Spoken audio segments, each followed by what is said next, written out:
të bëhet një pastrim i të gjithë trupit.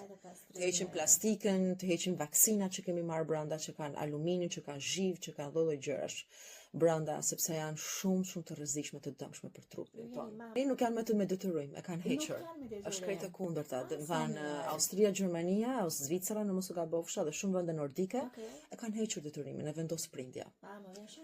Që vjen keq në Shqipëri, akoma nuk e kanë hequr këtë gjë, domethënë që në qerë dhe kopshte i thënë pa vaksinë nuk ta marr fëmin. Kjo është kundër ligjit njerëzor, sepse është poshtë me shkronja shumë të vogla, të shkruara, që secili prind vendos vetë. Pra e vaksinë. E marrun si prindër përgjegjësinë, është e njëjta gjë në spitale. Kur unë shkoj, unë marr përgjegjësinë dhe në shkruaj duhet të dal nga spitali, marr unë përgjegjësinë. Kjo është rregulli njerëzor, ligji i parë i njerëzimit, human rights, që është në Europë. Kështu që ne jemi pjesë e Europës dhe shpresoj që shumë gjëra të kuptojmë që ne duhet kthehemi, jemi më